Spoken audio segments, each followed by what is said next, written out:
What's up, Multiverse? Seb here, and today we're back for more medieval fantasy RPG.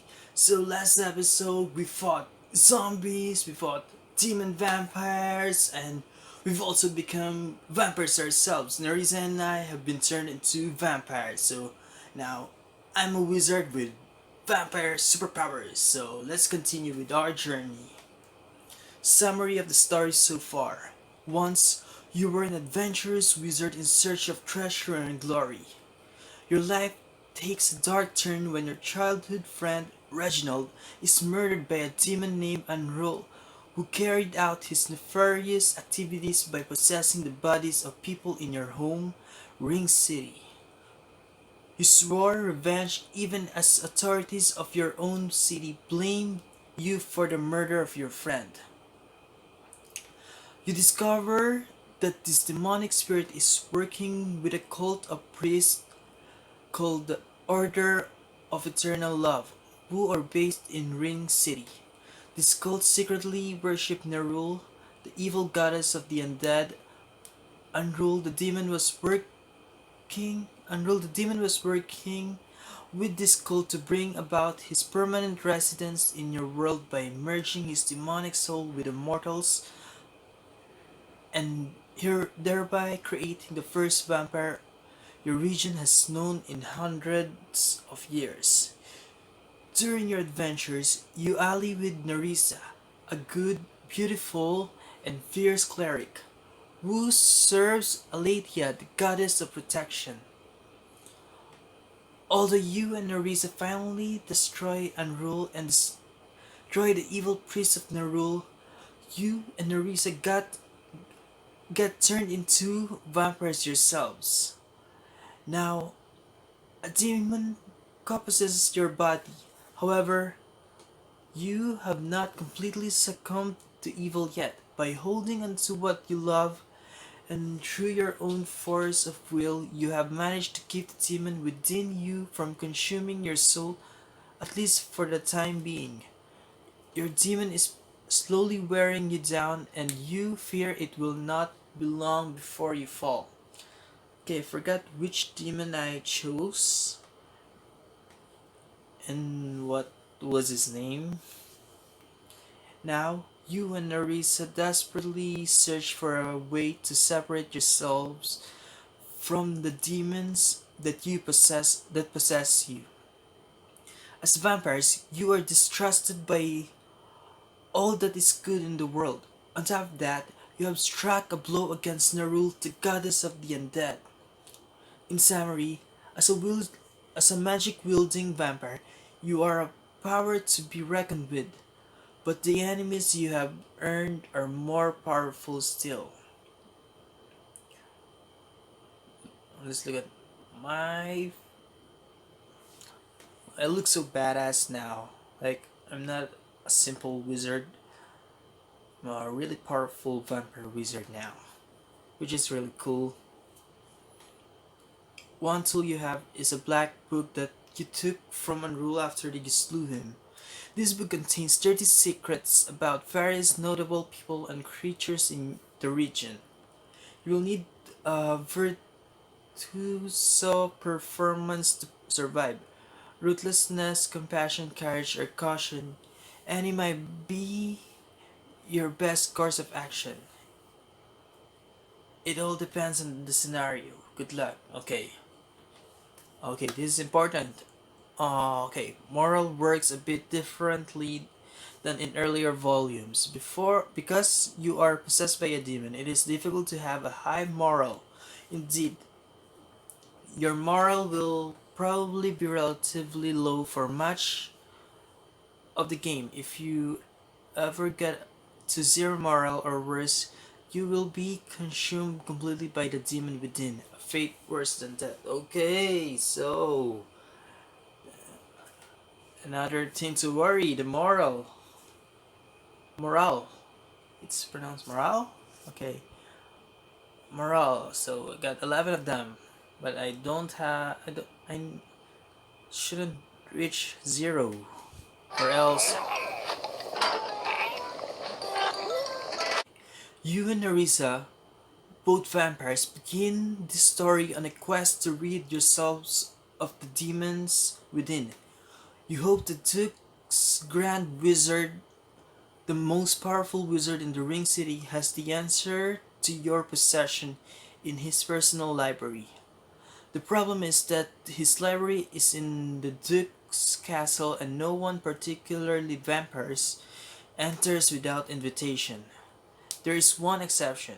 According to a book of dark secrets that you have, there is a secret passage in an alley that castle residents use to smuggle things in and out of the fortress. Having been unable to find the secret door on your own, you and Arisa have been staking out the alley over the last 2 nights, waiting for someone to use the tunnel and show you the way in. There's the woman, there's the woman Lord Ragnar wishes to fornicate with, Nerissa whispers with a scroll on her face. The woman may not be for Ragnar, he whispered back. According to the book, there are several nobles within the castle who used the tunnel to smuggle women, and Nerissa interrupts you by pressing her finger against your lips and gives you a look that says, I didn't care. Now shut up. The two of you lie on the roof of a tailor shop looking down into a dark alley. A man richly dressed leads a blindfolded young woman by the hand. Certainly this must be one of the mistress to be smuggled into the castle, you think. Alas, I have suffered waiting 2 nights on the roof of this stinking bakery when I could be out hunting for sweet blood, echoes the demon's voice in your head. Waiting for what? For these two stumbling idiots? Our patience will be rewarded soon. We will find the Duke's assistant wizard and she will tell us how to banish you from my body. And then, Tantos, you will be back into the abyss, receiving your deserved eternal torment. You say in your mind to your demon inside, Tantus. So that's my demon, Tantus. Tantus, the name you have given the demon that rides you, roughly translate to he who assumes a submissive position in the infernal language, the language of demon and nightmares. Of course, he hates this name, which in turn is why you love it. Also, it changed the name. Yeah, because I don't remember any Tantus. This is a fool's quest. You and I are one soul, and it will not be long before I crush you. With an exertion of will, you suppress your demon's voice. You do not want to hear the thing gloat about how it is getting stronger every day. How he is slowly consuming you from the inside. Oh, so, okay. Down in the alley, the man leading the woman halts in the light of his lantern. He traces an intricate symbol in the air with his finger. Nearing the wall, the man then stands there motionless. The blindfolded woman begins to say something, but the man clamps his hand over her mouth. After a minute, the red outline of a door suddenly blazons into the bricks, and a moment later, the portal begins slowly opening inward. As soon as the door is opened wide enough, the man pulls off the woman blindfold and shoves her in. He then takes a few hurried steps down the alley toward the busy street, waves his hand, and disappears. What was that? Did it turn invisible? Teleport? You wonder. What now? You whisper to Nerissa. You and Nerissa had expected whoever opened the portal to use a key that you could then steal and use at your leisure to enter the tunnel. Now, the delivery man has disappeared and the magical door to the tunnel has switched direction and is slowly closing. You estimate that you have a few seconds. Perhaps Teresa could hug you to her chest and swoop down using her massive bat wings as you have done on several occasions before. You should have time to make it in before the door close shuts. You may even have time to cast a quick invisibility spell on a new boat during your flight. On the other hand, now that you know where the door is, perhaps you can figure out how to open it. You do not think you can mimic the spell the man can cast on the door, however, you may be able to find another way in to open it. Let's fly down invisibly.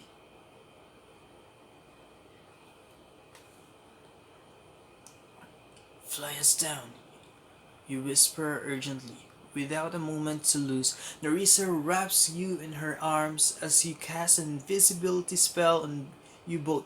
Nerissa then lunges off the roof and with her massive bat wings invisible at the moment, glides you both down to the alley street. In through the door you go, just as it begins to shut. Several meters inside the tunnel is a man with a lantern in one hand and turning a key in the wall with his other.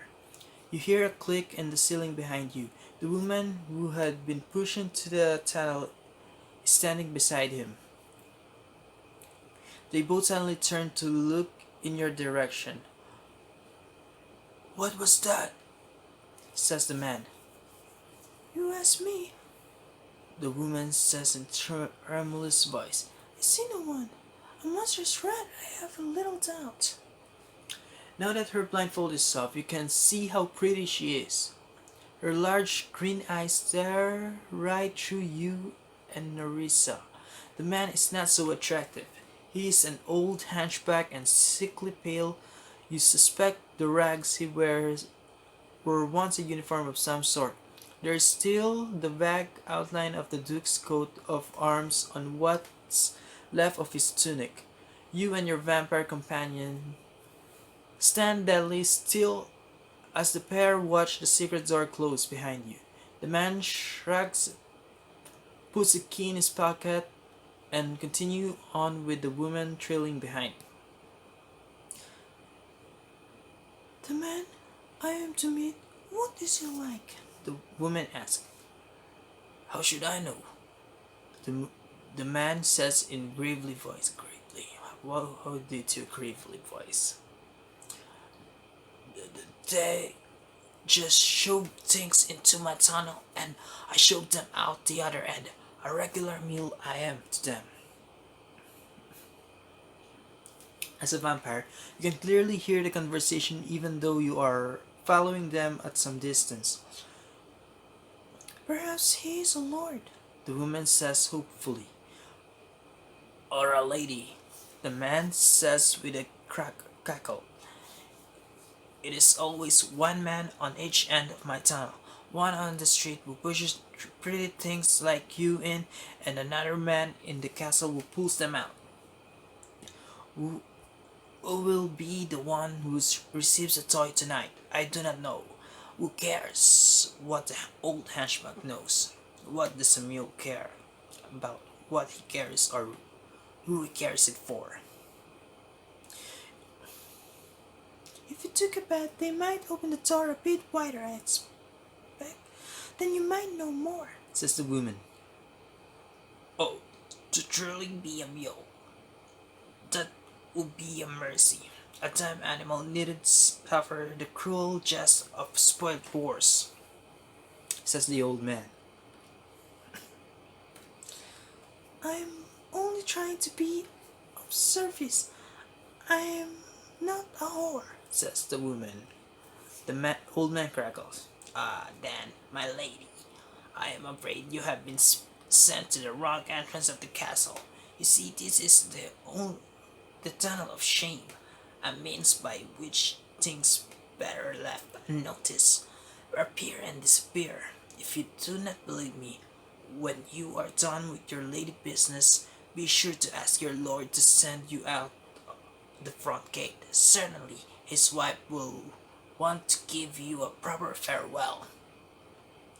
Must we suffer this? Must we su- Must we suffer these fools? I have to do a dip. Must we suffer these fools? Oh, there we go. Tantalus asked. I might as well have never left the abyss. Ah, it's hard. It's hard doing different voices. How do voice actors do these things? Nothing will please me more than to send you back to your hell, you silently tell the demon.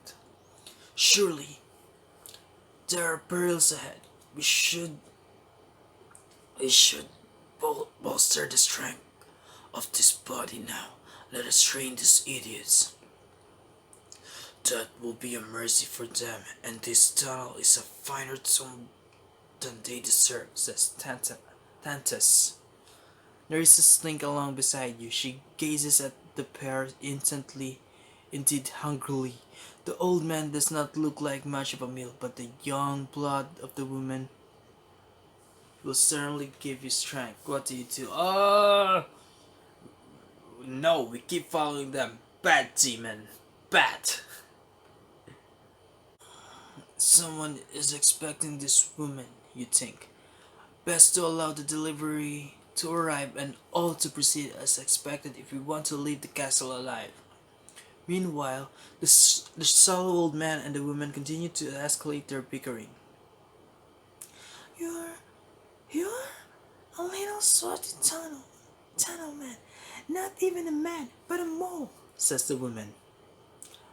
And you are a cow being whistled for by your master.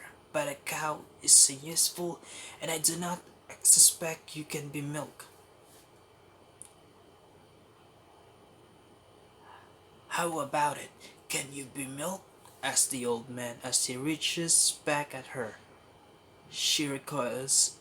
He does not press his milking attempt. Rather, he turns and resumes leading her along. She want. He wants to milk her? Why does he want to milk her? Perhaps I should kill them after all. You wonder. Just then, the man fishes the, the man fishes in his pocket and pulls out a key.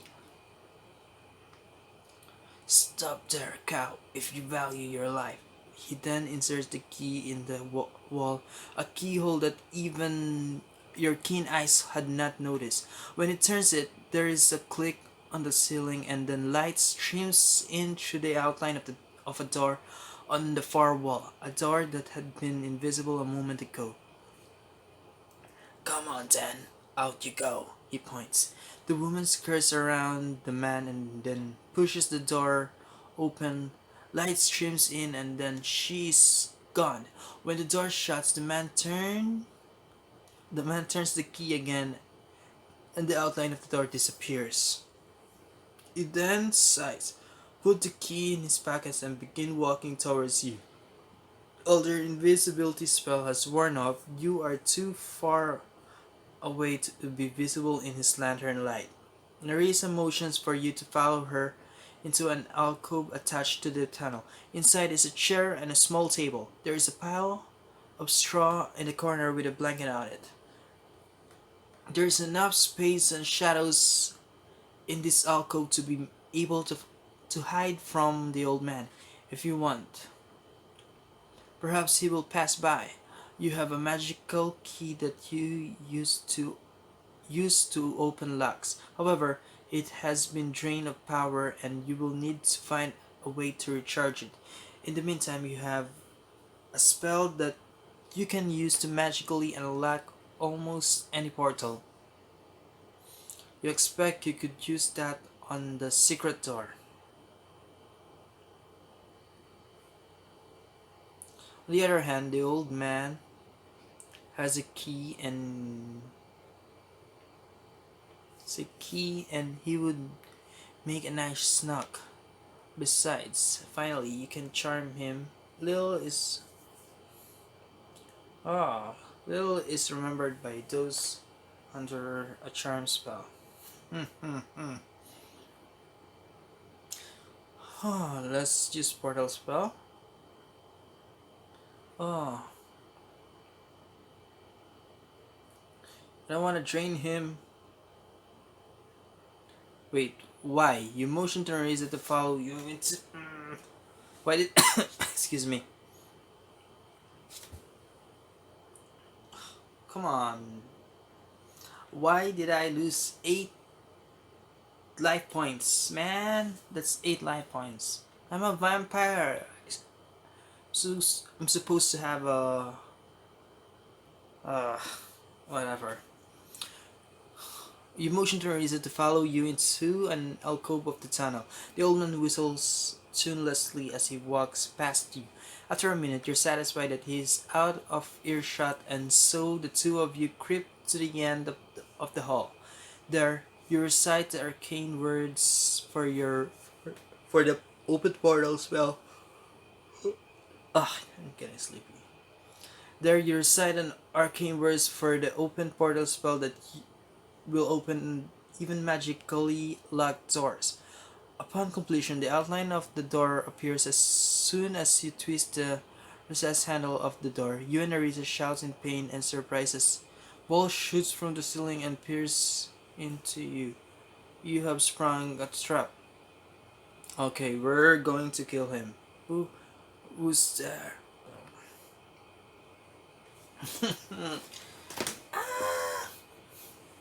Hate it. Wounded and hungry, you cannot contain the demon in you any longer. Neither can Narisa. Using her broad wings. So, okay. Killing him is the only option. Neither using her broad wings, the tips of which nearly touch the walls of the tunnel, she gets to the old man before you. He groans his last sound as you join Narisa as she feeds. Your demon revels in your mind. Upon finishing, Narisa drags the corpse into an alcove and props him onto a chair. Old man die all the time. Perhaps he choked on his food. She points down to some old chicken bones scattered on the little table. Oh, Narisa. You frown at the bite marks on his throat. Pull a handkerchief from your pocket and tie it around his neck. Old men are often cold, you say. Other than the key, there is little of interest on the corpse. A few silver pieces and a handful of copper. You decide to leave the coins. Perhaps whoever finds him will be thrilled enough by their small boon to not ask questions. The two of you return to the end of the tunnel. Since you set off the trap, you presume that there is nothing more to fear. You slowly open the portal. You peek inside and are revealed to see no one inside.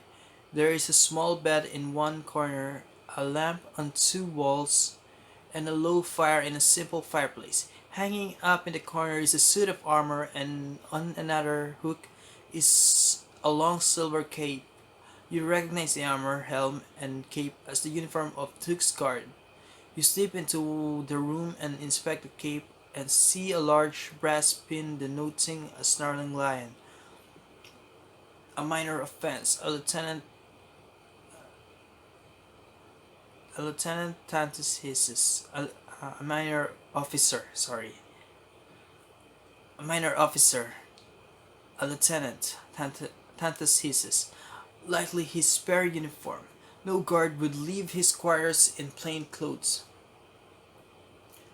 Narisa stands behind you, flexing her huge bat wings. Perhaps her wings had felt cramped in that narrow tunnel. Those wings are going to be a problem here, you say. My backpack, I will hide them inside as I always do, she answers. No, the Duke Rook's castle is not the streets of the outer ring.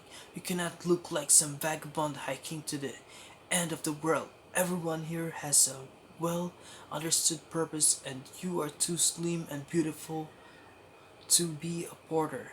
You must remain in the tunnel and await my return. And you, wizard, what role shall you play? She points at the guard's cape. You are not considering wearing that, are you? You are no soldier. If you are if you are referring to my slight build and pasty complexion, I'll have you know. I'll have you know. I'll have you know that many warriors rely on agility and quick reflexes rather than brute. I am merely stating that your own cloak has served you well as a disguise up to now. Nerissa interrupts you. What will I be then? I have not the tattoos of a slave, nor the uniform of a servant. I certainly am no noble, you whisper. You are. No one's business. Just walk swiftly and keep your eyes straight, Nerissa recommends. You regard the armor it will likely interfere with your spell casting, so you do not wear it. Not that it would fit you anyway. You consider just the cape and helm. You know that knight sometimes roams the castle without armor, but you are not sure about off-duty guards. Still, even have a disguise in a place like this might be better than nothing. Do not dawdle in the warriors. Do not dawdle in the warriors' private quarters. Get on with your fool's errand before you get my body destroyed, echoes Tantus in your mind. Let's wear it. It is a risk, but you decide to leave the officer's pin on the cape. Although you've never been a soldier, much less an officer, perhaps the rank will give you some type of leverage. As long as you don't run into the pin's rightful owner. Now comes the tough part. Where are you going to find the wizard's assistant, Azratel? Azratel is a powerful wizard in her own right. More powerful than you, at least, but you want access to the library of her master, the Duke's Grand Wizard. There, you should be able to find out how to rid yourself and Nerissa of the demons that ride you and return your humanity. Azratel can give you the access you require. The trick is finding her and then convincing her to help. You will seek out her master, but he has a reputation for downright hostility towards anyone who bothers him. A vampire he will destroy in a heartbeat. Besides, he is known to be on some far-flung quest for the Duke. All you could gather from the city about the wizard's assistant is that she is an elf. Oh, she's an elf that lives somewhere in the upper quarters of the keep. You estimate from the stairs and slope of the tunnel you just came out of the you are presently in the lower quarters of the castle, perhaps just one level above the dungeon. Nerissa takes the key and slips back into the tunnel. The door to the tunnel is hidden behind a tapestry depicting Mount. The door to the tunnel is hidden behind a tapestry depicting mounted knights smashing through a line of pikemen. Besides this simple concealment, the door blends into the stonework amazingly well. The door out of the officer's quarters shudder and squeaks annoying you since you did not want to make such a grand entrance. No matter, there is no one in sight as you peek out and so you stride into the hall. After a few minutes of wandering around, the only thing you are sure of is that this place is immense. If you could just find some stairs going up, that should get you going in the right direction. This is a bustling castle and there are plenty of others in the hallways this early in the night. You draw the cape around you as though you are cold. In fact, You merely want to hide your clothing underneath, since an officer likely wears some sort of uniform when not wearing armor.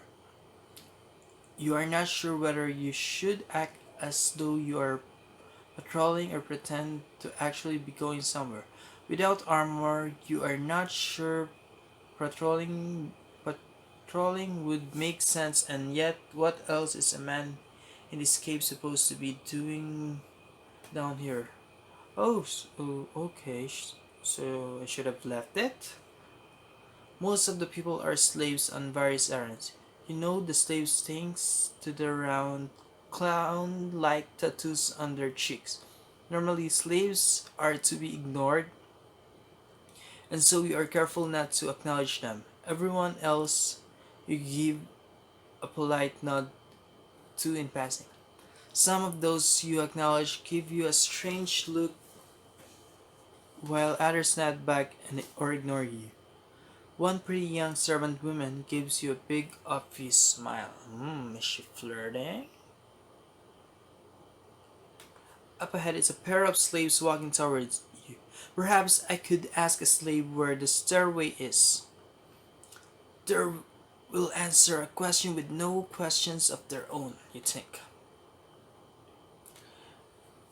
Now we are going to ask directions from a slave? You're a vampire. Slaves are for food and sport, not for speaking with, Tanta says. You groan to yourself, thanks to this thing being a part of you, it can listen in on your surface thoughts. Indeed, you wonder if there is anything you can hide from the beast. You could ask someone else. Not a noble. That would be too risky, perhaps as a free servant of the like. What do you do? Okay, let's talk to a slave. Who better to ask direction from? A slave knows the castle and yet will ask no questions of me, you think. As a vampire, you now have a real knack for stalking people. You single out a child slave straining to carry a streaming bucket. You follow until she is in a deserted hallway, and then you quicken your pace to catch up.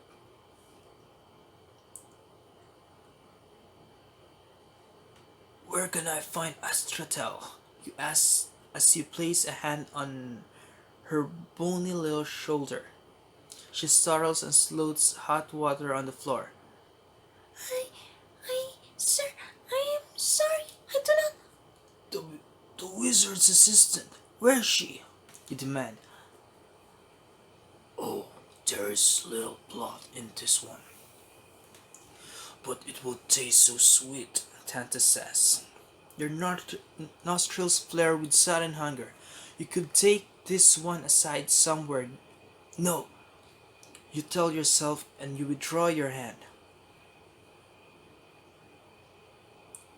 I, I didn't know, sir. The towers. Somewhere in the towers. She stutters. She is visibly trembling now. Useless, a useless slave. Make her pay for her stupidity, says Tantus. The nearest stairway, then, you ask. The girl seems to relax slightly now that you have asked her something she knows.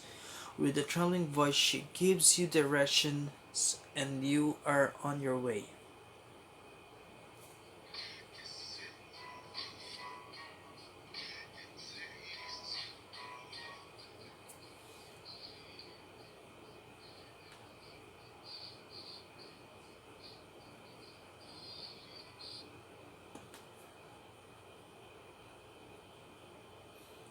The stairway is steep.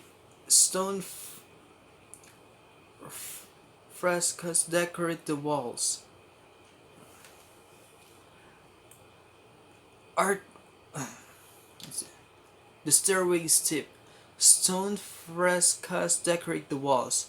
Artwork, some rather valuable looking, glints in the torchlight up high above. You are wondering whether you might use a spell to climb up the wall to quickly snatch a small statue of a golden manticore with emerald eyes when a door into the stairway above opens and two burly guards step out. They look down at you with keen interest. You could take the initiative and start a conversation with them. Tell them how you are new to the castle. Perhaps you could even find out from them where Astratel is. On the other hand, perhaps the less you say, the better. Hmm.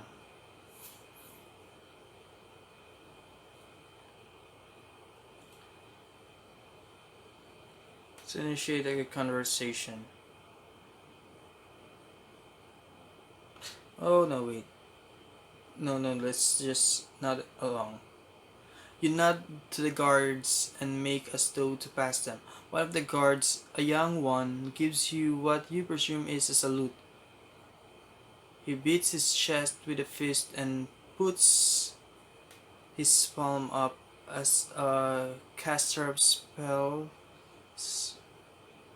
You are adept at remembering gestures, and so you mirror his salute back. The guard raises his eyebrows in surprise and then exchanges looks with the other guard, an older muscular man with a long beard.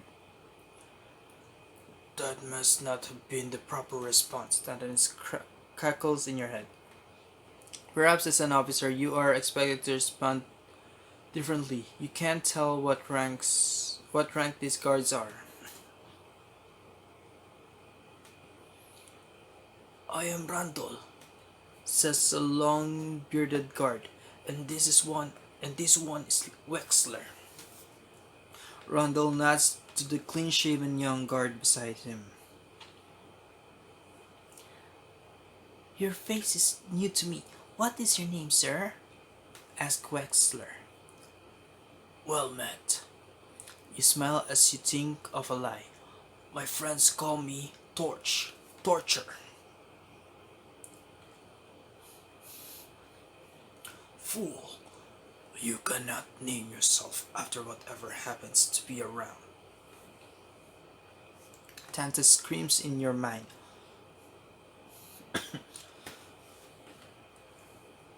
Torture, eh? I am sure there is a story behind that, says Wexler. Randolph harums. Well, Torture, where's your armor, man? And your sword? Asked Wexler, not expecting to be challenged. You are a bit flustered. You make an excuse to the effect that you are new to the castle and have not been issued these items yet. They ask you more questions such as under whose service are you employed and what post you are assigned to. You tell them that you are forgetful with names but that you are employed by a black-haired man with piercing gaze. As for your post, you say that you have not been assigned one yet. You know, I wager you have not had a chance to meet the captain of the guards, have you? Randall awkwardly asked. Oh, not yet, I admit. As I said, I just arrived, you say. I think the three of us should pay the captain a visit so you and he can properly meet, Randall says. Wexler looks quizzically at Randall for a moment and then stiffens. His hand is moving towards his sword hilt. They are on to your clumsy ruse. They are on to your clumsy ruse, Dante says in your mind. We must make. It's hard doing voices. We must make an end to them before they raise the alarm. Given that they appear to already be suspicious and you can only charm one of them at once, you decide that charm spell would not be wise. Their weapons are not at the ready, and since they know you are unarmed, they probably underestimate you. As a vampire, you can surprise them with your extraordinary strength and speed On the other hand, a simple sleep spell should take them out, nice and quietly. Finally, you just could project an illusion of other guards of an armored knight, someone that can vouch for you. Hmm. No, no. We'll cast sleep spell for now. Yeah, because I only got 10 morale. Yes, I would enjoy meeting the captain, you say. Randall motions for you to follow him up the stairs while Wexler falls in line behind you. After a few steps, you ask, "Do you know what the other surly guard at the front gate? And that one surly guard at the front gate?" "Who, Stamper?" asks Wexler. "I'm not sure," you say. "Allow me to do a bit of an impersonation." You, you step to the side of the stairway and make a motion of your spell. Wexler smirks while Randall says, "I know of a gnome who act like..." You say the arcane words and release the spell before Randall can finish. They both stumps onto the steps, fast asleep. What will they do when they wake up? No doubt this entire castle will be looking for you. You should train them both, or skewer them with each other's weapons to make them appear to have slain one another. As far as what will happen when they wake up, you decide Tantus is right. Your sleep spell will only last a few minutes. Just a few minutes. I wasted 4 mana for that spell and you... and you cannot have these guards raising the alarm. However, draining them entirely, as Tantus suggests, perhaps do more to bloodlust than wisdom. After all, 2 mysteriously dead guards in the stairway are suddenly going to raise some suspicion, and perhaps the alarm as well. Instead, you could only drain them to the point of near death. In your experience, such as a state extends sleep to the victim, or at least renders him very weak. On the other hand,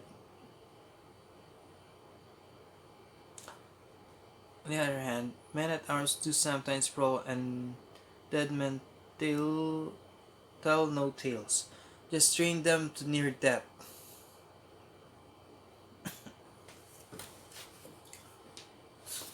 Whether your ploy works or not, you decide that the snack will be nice. Okay. You bite into the wrist of the first guard and drink as quickly as you can. While being sure to slurp up all the blood, it is important to not make a mess. Just as you finish with him, you hear footfalls of the stairs. You drop the man's arm just as a pair of male servants round the bend and see you. They look mildly startled to see the three of you nearly blocking the stairway. "Drunkards," you say contemptuously. "Here you are." You shove one of the sleeping guards over to the wall to make room for the servants to pass. As they step around, you ask them if they happen to know where Astratel is this time of night. "The Sky Garden," one of them answers. You explain that you are new to this castle and so they give you directions. You then urge them along. No sooner than they disappear around the bend of the spiral staircase do you start fitting on the other one. When you finish, you check their pulses, weak but still alive. They are pale. You wish you had some wine of or other props, but it cannot be helped. You continue on. The directions the servants gave you are quite specific, and it is not long before you are standing in the doorway leading out. It is late at night. but the entire garden is softly lit by candles. Narrow stone pathways interweave between trees, ornamental shrubs, and flowers. A slave reverently walks along one of these pathways with a long candle, using it to light still more candles. The garden fills a roof courtyard surrounded by high walls with large windows and an open sky above. The walls around the garden protect the walls around the garden protect the garden from the wind. Nevertheless, the candle flames dance around in the cool night air. After a bit of wandering about the garden paths, you see a woman sitting on a stone bench next to a fountain. Her back is to you, but you can make out the tips of pointy ears sticking out from her dark hair. She does not appear to be aware of you. No doubt the murmur of the cascading fountain water has covered up the sound of your approach. Okay, that's her. That's Astratel. Her name is Astratel, the elf. What do you propose to do? Sneers Tantalus in your mind. Is your plan simply to walk up and say, "Hello, perchance do you know how to make a vampire human again?" I may. I doubt a clever spellcaster like her would be taken in by a lie. Perhaps she will be merciful and tell me how to be rid of you. You say back. First, she will think you just or mad, and then she will take a good look at you and realize you are, in fact, telling the truth. She will then use her most effective elf witch sorcerer to destroy you, Demon says. Why destroy one who wishes to be the better? You are a liar, Tantus. You only wish for me to fail, you say. Oh, you are right, says Tantus. I am a liar indeed. All demons mix truth with lies, and you are a vampire. And what does that say about you? It will tell her that you have a demon inside, and therefore you are a liar. I do not tell you this to make you fail. I tell you this to keep my body safe. Perhaps I will charm her, you say. Beguile an elf? Not likely. Why do you think the Duke's Grand Wizard, a human himself, would use a non-human as his apprentice? You do not answer. Tantus continues, because a wizard needs a most trustworthy apprentice in a court full of psychopaths and plotters who prey upon human weakness. You cannot have every half-wit spellcaster charming his assistant and stealing his secrets. I will focus extra mana into my charm spell, you say. Tantus laughed dismissively. Of course you wish to discourage me. You say in your mind, might know this. I will be rid of you, and Narissa will be rid of the fiend that cries her as well. Astratel will tell me how to make it so. No, she will not, because even if she wanted to help you, she does not know how, nor does her master's library hold any clue. You cannot learn how to do the impossible. It is time you accept your fate. You will never be rid of me, and soon you will be no more. I will consume you. He is indeed consuming you slowly from the inside. You can feel your mind slipping away, and sometimes you lose your sense of self altogether. It is the same for Narissa. This is why the two of you have set off on this desperate quest. There simply must be some way to save your soul. Do not test me, demon. I would sooner slay myself than allow you to devour me, you say. I rather like this thread of existence, so I will admit I would rather you not destroy this body. Nevertheless, do it if you must. Our souls are one, and we will ride into the next life together. Tantus pauses and then continues. Now, if you are true spouting idle threats, I will tell you what you must do to keep this body alive and finish your fool's errand. Let me guess. Let me guess. Slaughter the entire castle? Oh wait, no, only the children, right? You ask sarcastically. Tantus cackles. Finally, you are seeing the humor in all of this, but no, nothing so conspicuous. Kiss. I say that you must turn the little elf, make her a vampire. Oh, you will like that. You scream in your mind to bring another wretched demon into this world. You would have me spread your plague. Plague. A Maker, she will be your slave. She will tell you what she knows. She could even aid you after all. If you really believe that you can make vampires, you can save your soul too. You look around the garden. Whatever that was hard. Whatever I'm going to do now is the time to act. There is no one in sight. Nah, not even a slave, you think. Make her a vampire. Making her a vampire. Can we even make an elf into a vampire? Can we convince her? I don't think I can charm her because, yeah, she's a spellcaster and even powerful one.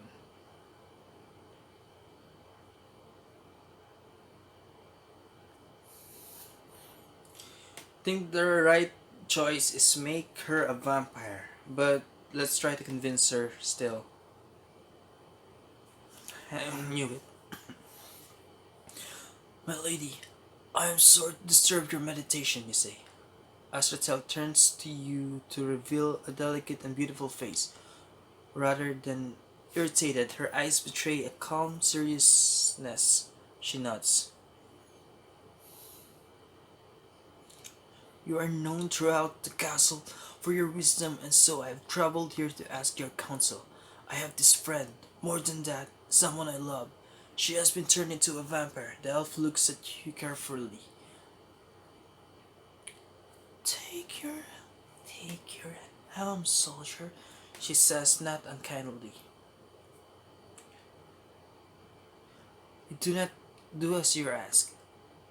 There has not been such being in this region for centuries. Are you certain? She asked. I am, and I love her. I cannot watch this thing consume her more than anything in this world, more than my own life. I want to be free. I want to free her soul, cleave her from this monster. Allow me to consult the gods, she says. She waves her hand and chants a few words. She is a wizard, not a priest. What is this about? Gods, you wonder. The witch is lying, Tantus hisses. Kill her now before it is too late. It is true that Astratel has just finished a spell, not a prayer. You realize, oh, that's why okay. Just then you feel another presence as though someone is knocking at the door of your consciousness. Neville's tongue, she's trying to read my mind, you think.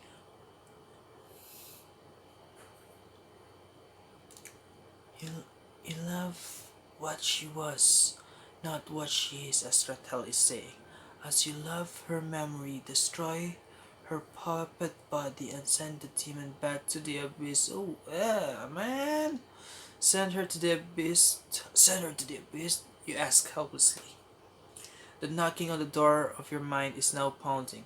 You cannot keep her out much longer. Your friend... Okay, I knew it. Your friend, she exists no longer. There's only the demon now, she says. No, sometimes I have heard tale that that the soul can live on separate from the demon, you stammer. For a time, perhaps, but in the end, her sentence cuts off and her eyes widen for a moment. A flicker of horror placed again by a calm wisdom. She knows. Take her! She knows. Take her, shouts Tantas in your mind. Perhaps there is Perhaps there is a way to save her, Asra delicately. Up there is my master's library. You follow her pointing finger to a castle tower high above. As you know the brilliant orange light in the window, an arcane word is spoken behind you. You turn and try to leap out of the way, but you are too late. A lightning bolt shoots from Astratel's outstretched palm and rips through your side. Your quick reflexes evade a direct hit, but you are blasted and spun by force into some manicured strawberries. The tender clap is deafening. As you hit the ground, you roll to your feet and leap to the side, just as a gout of flames envelopes the bush you were just in. Before she can launch another spell, you spring over a flower bed and slam into the elf. The two of you roll to stop with your fangs in her throat. She's delicious. Man, Astra tell you delicious elf. After a few seconds of desperate gulping, her struggling becomes less, and so you carry her. I hate it. It still loses morale. Becomes less, and so you carry her other so nearby ornamental trees that provides cover. As you drink from the witch, you peer through the foliage to see the garden slave you saw earlier, joined by a guard and another man. Perhaps a minor noble. They are shouting about lightning and to put out the fire. You retreat back further into more private quarters of the garden, but good cover is hard to find, and Astratel is still moaning and struggling. You can see from here in a recess of the garden another fountain, a large one spouting spray up into the air. You drag your victim into the fountain on the far side of the spray. Now you are heated and the sound will mask any noise the two of you make as you finish. She will help us. She will help us. I will force her to help us, you think desperately. And the slap. Yes, there is only one way to ensure her allegiance. Turner. When I discover how to reverse the demonic possession, I can cure this elf maiden too. You think. Oh, the lies we tell ourselves to suit conscience. Landis laughs. You know you love her, blood. Take that which pleases you. You drink deeply. That's right. Do not. Who's saying? That's right. Do not kill her. The demon inside you says. Balance her life on the edge of a razor. Perhaps prepare her for the union. I must call for a demon. Want to join with her? You think?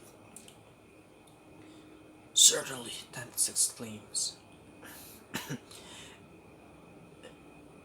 And you must choose wisely. I recommend Malleus from the spider layer of the abyss. He is powerful enough to dominate the elf soul, but will gladly serve his maker. Demon, how can I trust you? Perhaps you would have me bring an ally, someone to help aid you in my subjugation. By all means, invite who you wish. Do you have a demon in mind? A friendly denizen of the abyss who enjoys thoughtful and sensitive conversation? Tantus laughs. do know a few demons actually. They invade your dreams during the day as you slumber in the crypt. Never, never dreams, only nightmares. You think still, these terrible night visitors are probably no worse than most of their kind, and they will not be one of Tanta's choosing. Let's choose another demon. I don't even care about my life anymore. You know Tantus is a liar and will not hesitate to give you bad counsel if it is serve his purpose. You are now not sure how this Malleus made aid Tantus, but the fact that Tantus wants him is enough for you to go with some other demon. There was this one demon named Leica who you remember from your dreams. He spoke more politely than most, which is to say he used less horrible threats and lewd speech. Sitting in the fountain pool, you take another large gulp from the listless elf in your arms, and then say, Leica, Leica of the Abyss, I call upon you to become one with his soul. You drag the elf out of the pool, and underneath some nearby shrubs, she is still breathing shallowly. Again and again, you sip from her and make your summons to Leica, and after some minutes of this, her chest suddenly heaves up and she lets out a low growl. Leica, I am your maker. You serve me now, you say. The elf's eye open and fix on you as though she were a raptor and you she were a raptor and you a mouse. She smiles, her fangs have already grown in.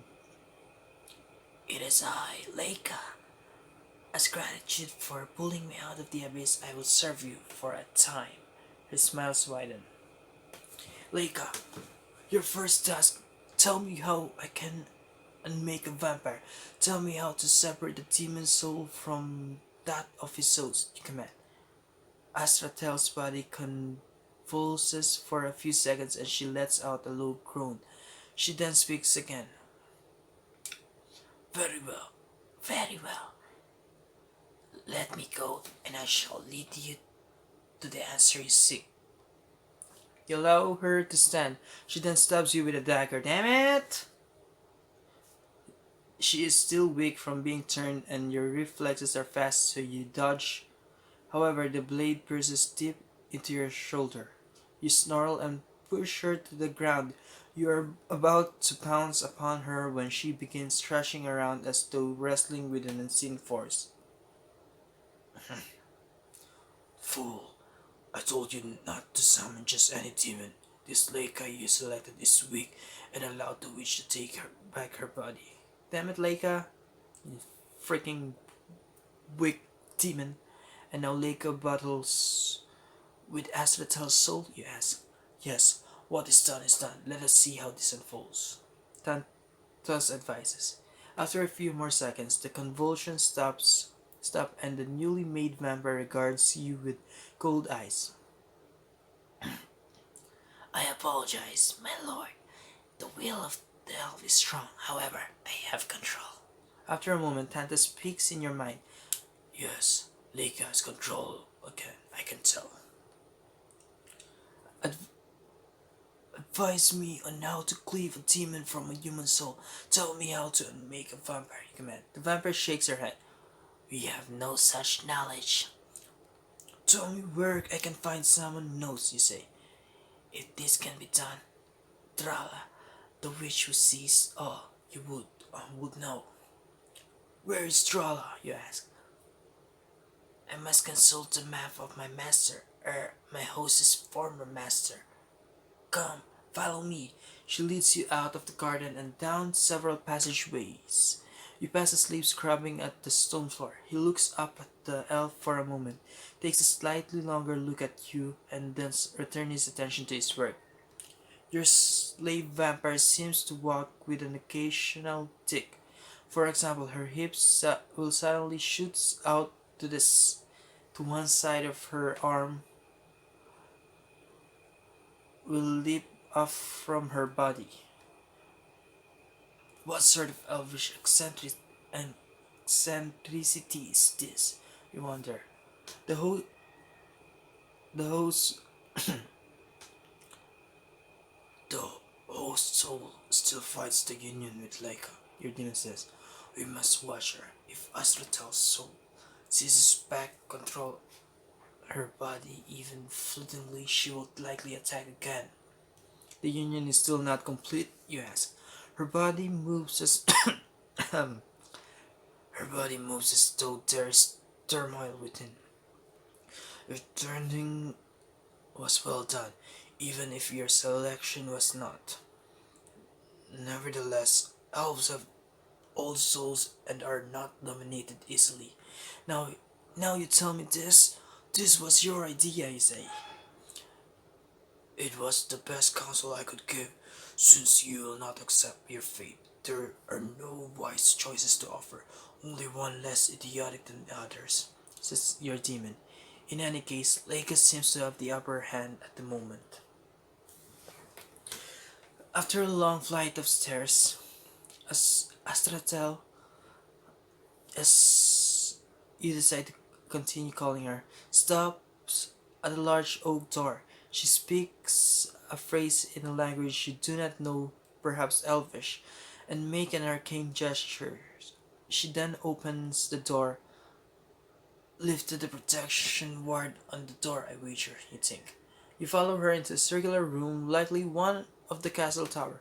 Bookshelves line in the walls, and there is a large round stone table in the middle of the room. On the table are stacks of paper and candles. Your master? Your former master? Where is he? You ask.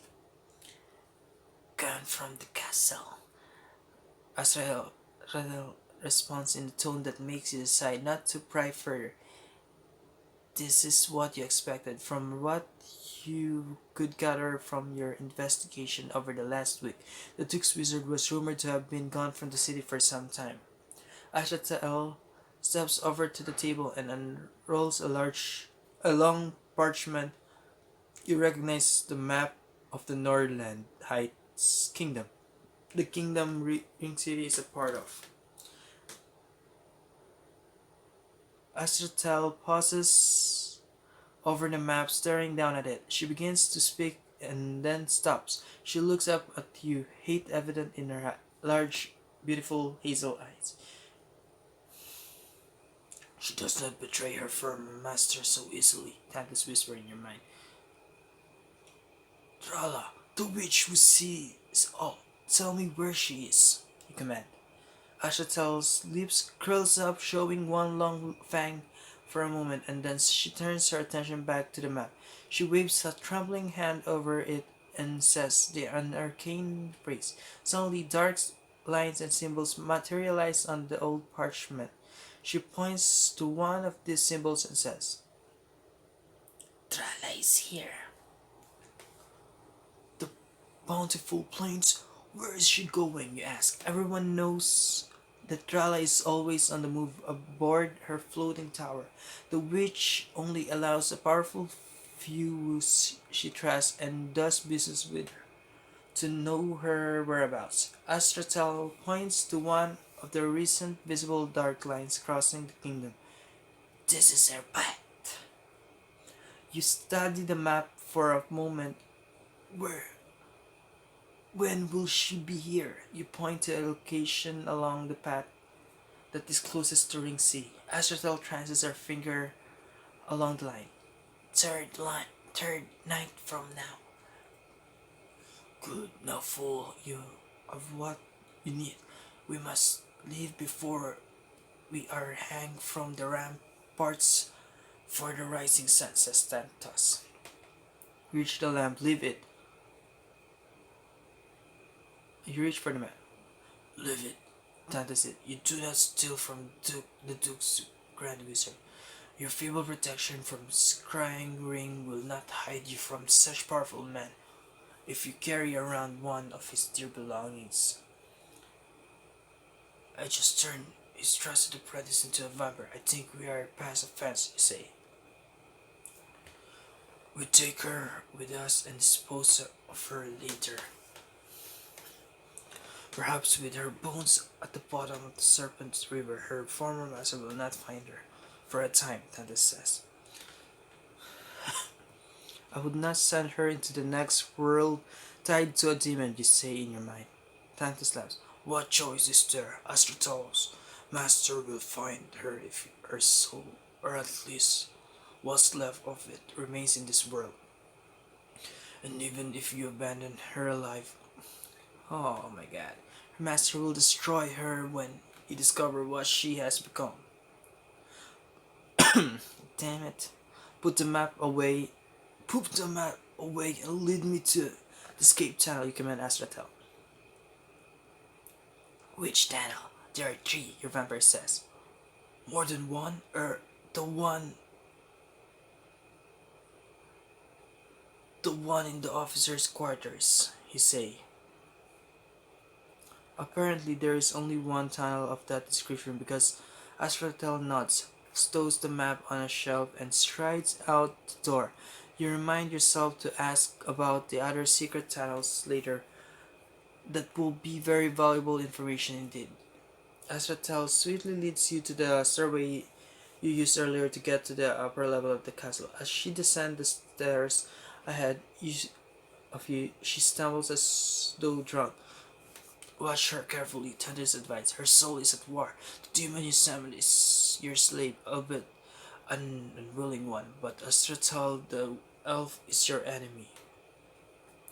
There is a faint sound of laughter filtering in from one of the doorways into the stairway below. Some late night revelry, you suppose. Suddenly, Astratal lurches off the stairway into the hall. Vampires! Vampires! Kill! Vampire! Vampire! Kill! She shouts haltingly.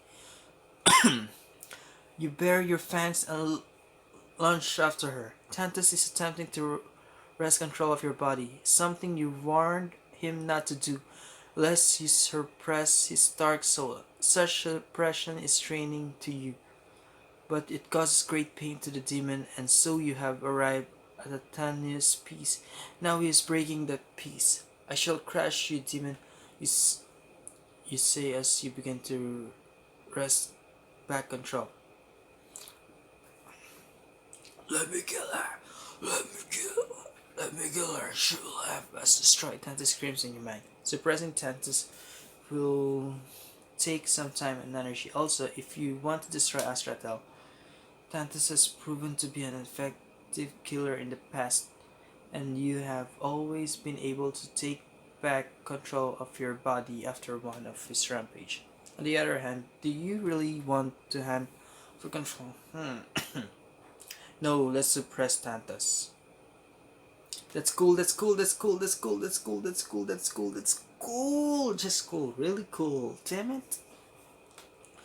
No, you shout audibly as you attempt to wrest control of your body back from Tantus. You stagger and fall against the wall, the hallway adjoining the spiral staircase. Astratel is only a few meters. I only got 4. Laughed. Astratel is only a few meters ahead down the hall. She twists and jerks as though she is being punched. She then turns back towards you, her eyes blazing with hate.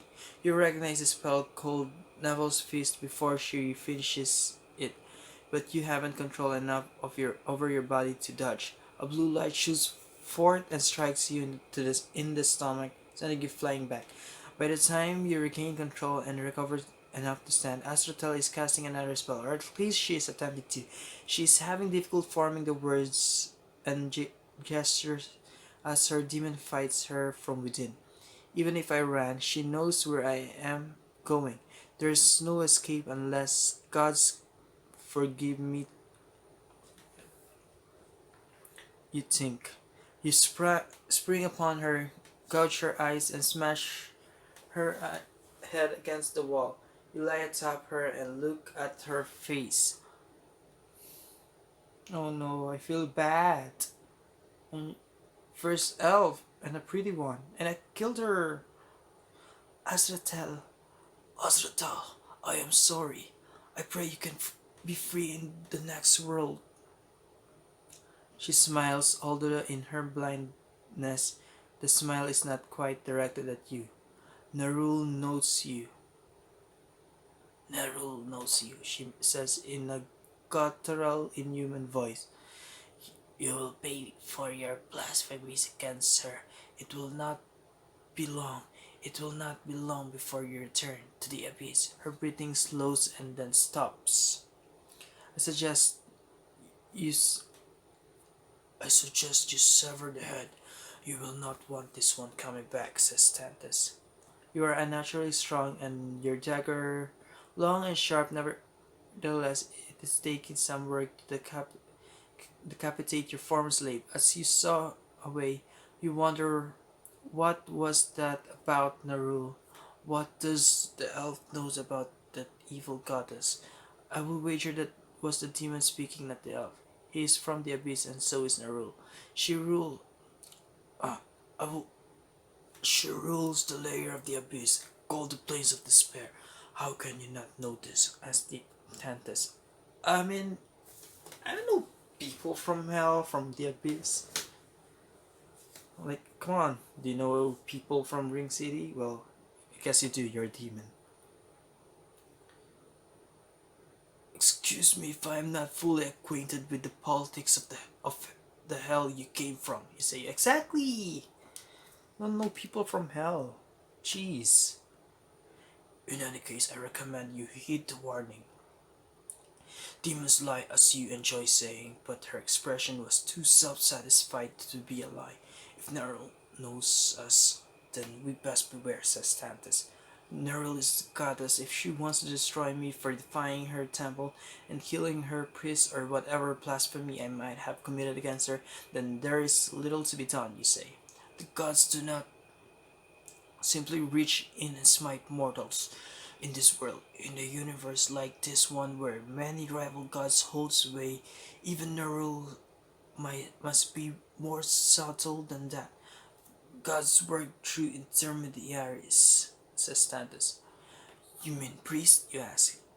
Yes, as well as other worshippers and slaves, replies Tantus. You appraise the gory scene around you. There is no time to clean up, and you are not sure where to find cleaning supplies anyway. Best to move on.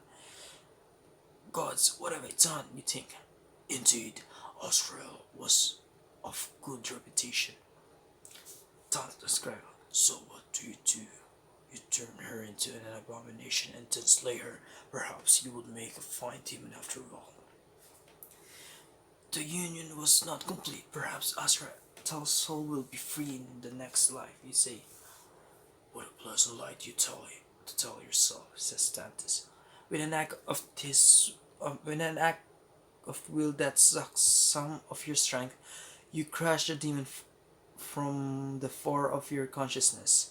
You hear a faint snarl as he recedes. He will be back soon, but you cannot tolerate his glowering presence now. There are the sound of boots clapping against stones. Perhaps someone heard something.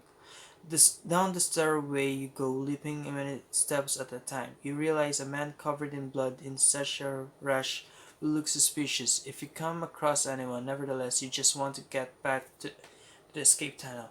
As a wizard, you have a trained memory, and since you have used the stairway before, it does not take you long to find your way back to the door of the officer's quarters. The door is locked. Of course, the officer was not going to stay away the whole night.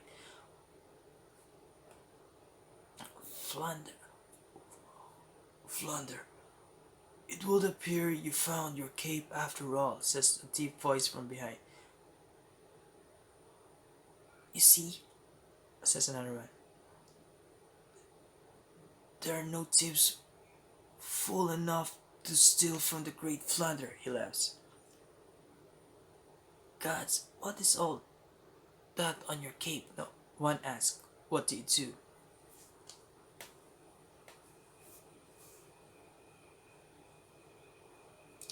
Uh,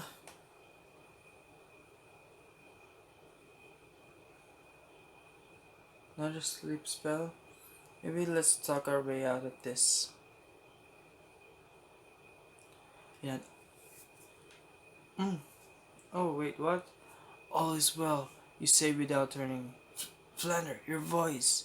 One of the men says, I probably should have just nodded. You think, duh. Alas, they would have wanted to clock to me anyway. Time to act. Cast sleep spell. Eh, only got 10 lives left. What the hell? Why am I getting wrecked? You spin around and wave your arms and say the arcane words for your spell. There are two guards approaching.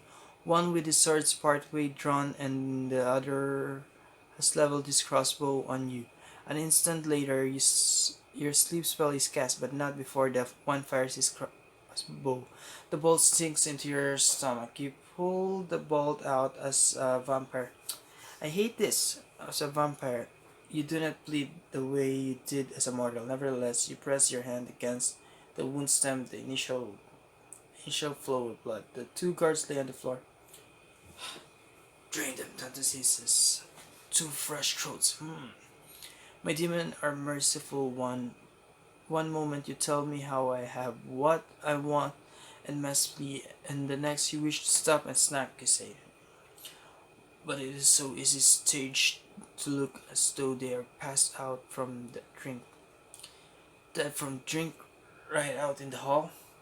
Such things happen to men at arms in time of peace. Or I could leave this too and use a spell to unlock this door. Little doubt there's an officer inside, but he should be asleep at this hour. I could slip past him into the tunnel, you think. The fool, you will leave that on the floor. Perhaps you should try to be more helpful and knock on the door. No doubt the officer inside would like to know his men are sleeping on the job. That is me. I could do just that. I have the officer's possession. You think as you tag on the bloody cape, I could claim to have recovered his item for him. What do you think? Let's sneak.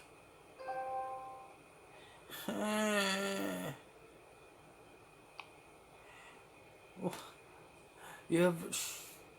I hate this. You are no good with lock picks, and so you have taken the time to master a spell that opens lock portals. There is a click. Where's my. I thought I have a key. There is a click upon completion of the spell, and you carefully pull the door open a sliver. Unfortunately, the old castle hinges let out a squeak. You hold your breath and look into the room. There are still some glowing embers in the fireplace. This little bit of light is more than enough for you to see as clear as day. There's a large lamp under the covers of the bed that was not there before. You dare not linger into the doorway, and so you open the door enough to squeeze through, which naturally sets off another racket. You slip inside and close the door before you make it to the tapestry behind, which is the secret door. You are rustling behind. You look back and see a glint of eyes in the bed.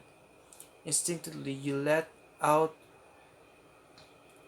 a low snarl and spring upon him, only to impale your shoulder on the point of his sword.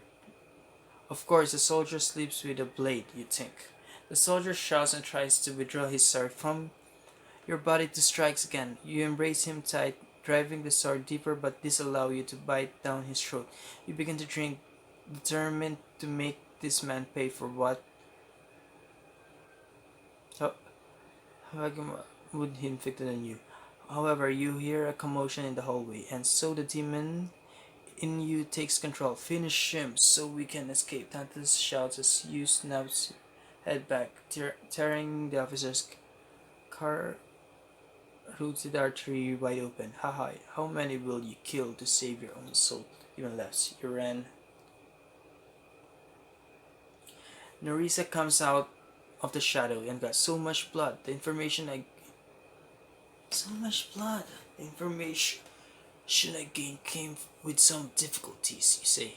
Information? She asked hopefully. You know how to separate us from these fiends? To be as we were before? There is no time, you interrupt. It will not be long before the entire castle swarms like a beehive kicked by a mule, you say as you run down the tunnel. Soon the two of you arrive at the other end of the tunnel. Take, take care to circumvent the arrow trap on this side and exit into the alley. Not until you are back at the crypt under the Temple of Eternal Love do you tell your tale to Narisa. Aladia's name, Narisa exclaimed. You were supposed to learn how to make a monster, not play the part of one, and butcher half the castle. Sorry, Narisa, it was a difficult task. Do I not know this? You say defensively. What is done is done. Now that now the best we can do is use this information paid for with innocence. Use it for some good. So Drala the all-seeing witch will know how to make us? Are we to turn this witch into a vampire and cut off her head also? She asked sarcastically. No time for being sarcastic, damn it. You ignore her second question. If anyone knows, Drala will. The map says she will be near Logan's windmill 3 nights from now. About this magical map, what is it? She asked. I have heard of such things. It is a courtesy some spellcaster extend to other they trust. It provides a means of sharing their whereabouts so that they might exchange spell components, flatter each other, or whatever else the powerful do when they visit, you say. And what if Drala changes her mind and alters course? Asked Narisa. Well then the path on the map in the wizard's tower will change accordingly and will likely never find the witch. You say. Then we shall cling to the hope that Drala's tower floats along on schedule, says Narisa. By this time it's nearly morning, so you prepare to slumber for the day. Narisa flies up to her sarcophagus inlaid into one of the high walls of the main crypt chamber. You, on the other hand, prefer to sleep on a small bed you dragged down here. This is not as secure as Narisa's stone vault, but you would rather sleep as though you were a human being. Despite the comfortable bed you dread sleep, it is always the same voices in pitch darkness, all of them saying horrible things. Dreads mostly, although there are pitiful pleas as well. The demons all want the same thing, for you to free them from the abyss. Tantus calls this place the pit, and he claims that it is where all the demons go when they slumber. That is those demons lucky enough to be given any respite from their eternal slavish tasks and torments. Tantus is always in the pit with you, and so even here you get no relief from him. We are one, and so where I go you go, he has told you more than once. You have puzzled over the nature of the pit. It is not a dream. You are certain that demons and monsters that inhabit it are real. At the same time, it is not exactly a place, at least not in the sense that your own world is a physical place. None of the demons have ever touched you, and you are sure that they would if they could. You cannot even feel anything yourself, so as best you can tell yourself, your soul is simply floating in the darkness. Despite this amorphous state, it is not a place to relax. Some of the demons know a great deal about you and people you have known, both alive and dead. They claim to do terrible things to the dead you have loved, including your childhood friend Reginald. As for the living, they have plans for them too. There is nothing you can do to block their voices. You have no fingers to plug your ears, and your shouts do not drown them. You would not go to sleep at all if it were not for the weariness that overwhelms you as the morning blooms. And so it is now that by the time you surrender and rest your head on the pillows, you fall unconscious. Hi, damn it. You enter the pit, and your day of slumber commences as it always has miserably. You are not sure how long you are alone in the darkness with the voices.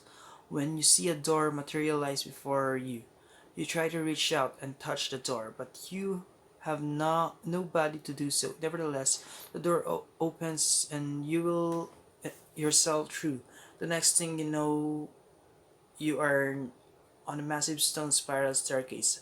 I am flesh, you realize, looking at your hands. Fool, do not fool, do not just walk through any door you see, exclaim.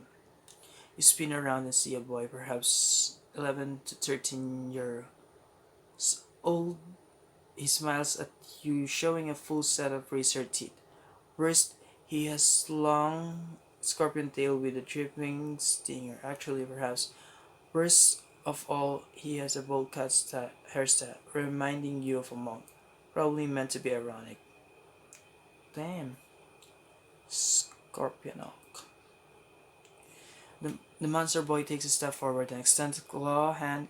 Oh, I do not think we have met. Oh, I do not think we have met face to face. It is I, Senat La Ra. You interrupted him. The boy's smile fades slightly at the sound of the derogatory nickname.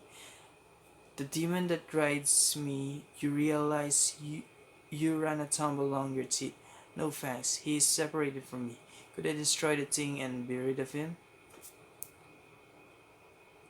You wonder. You know Tantus hates you and wishes you out of the way. Perhaps it would be better to strike first. What do you do? Let's just do another thought.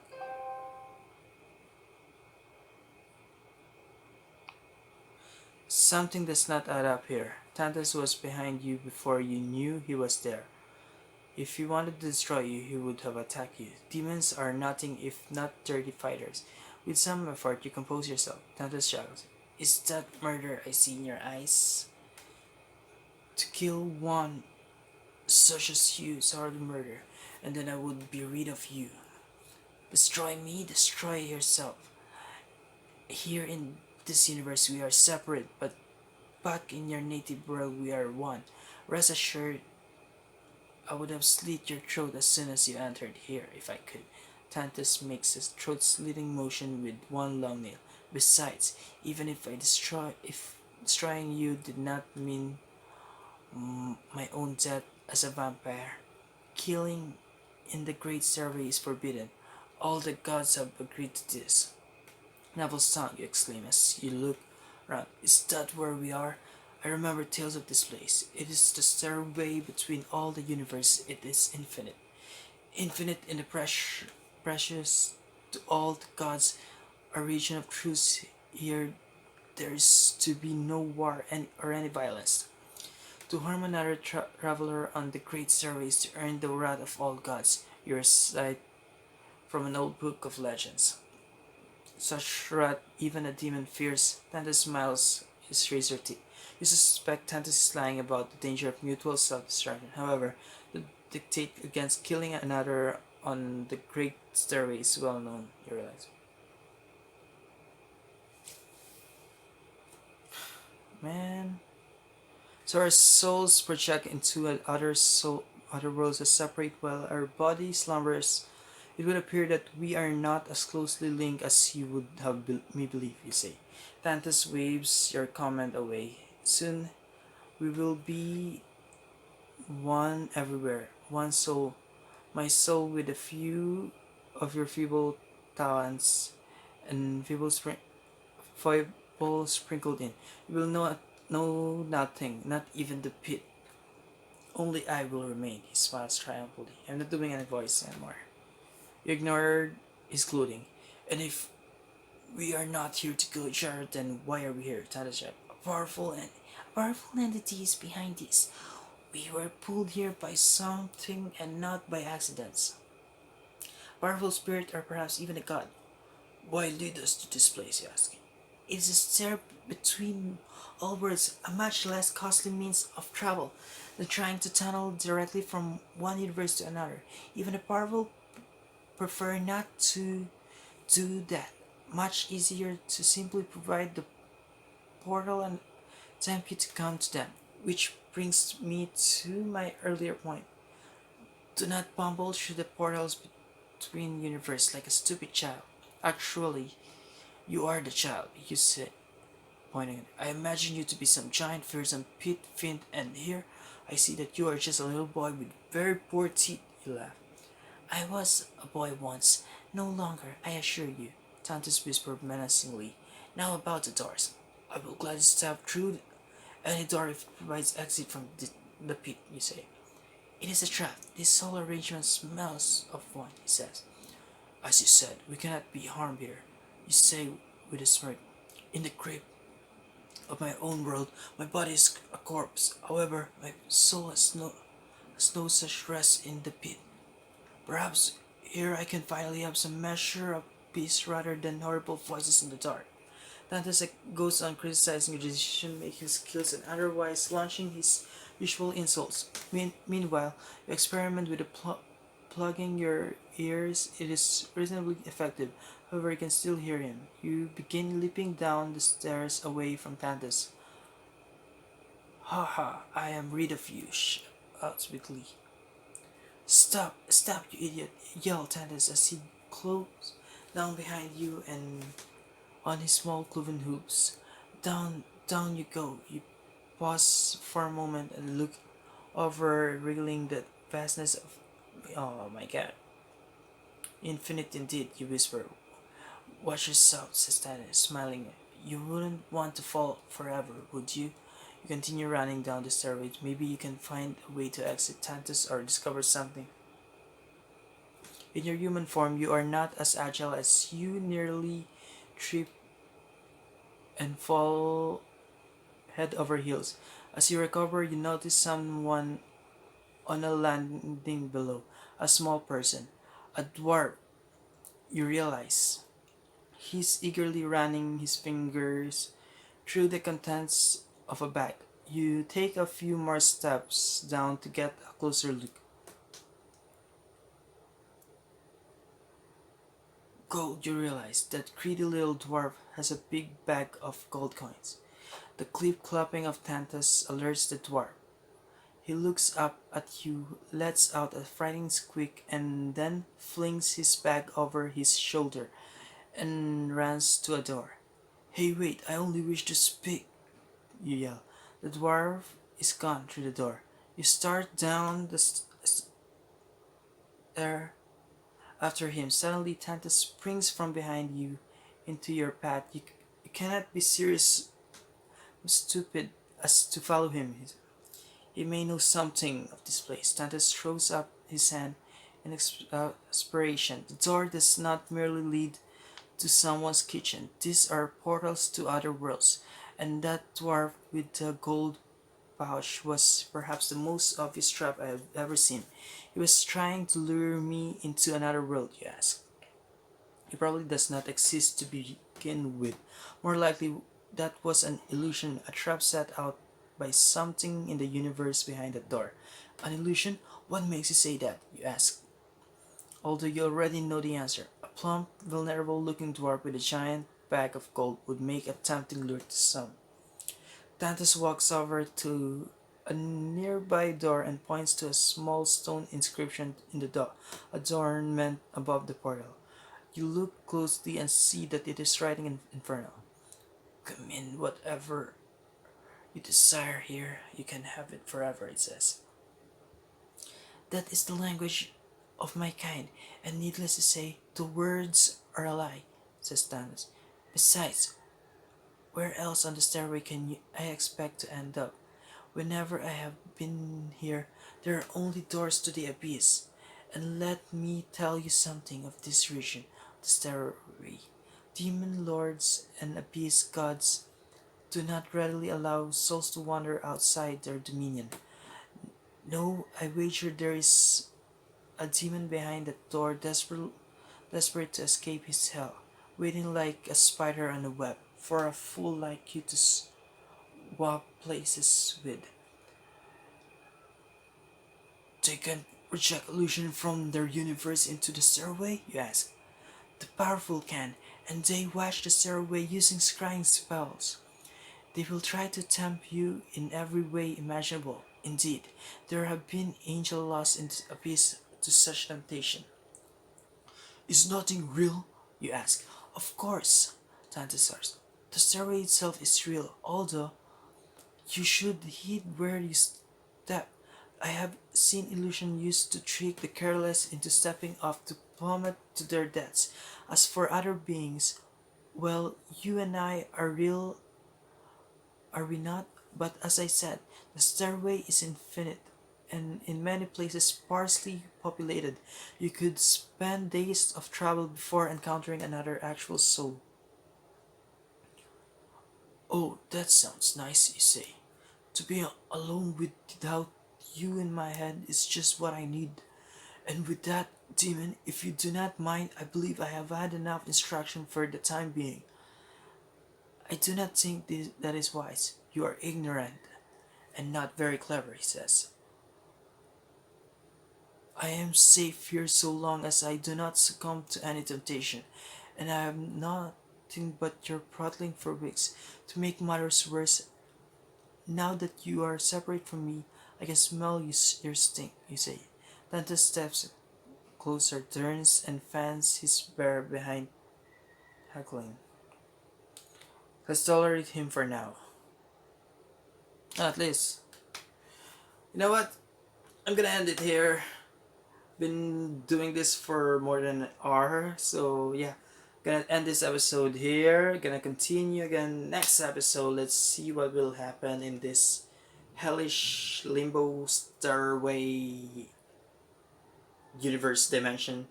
So guys, please leave a like and please subscribe. I'm really tired now, so let's do this again next time. Bye bye.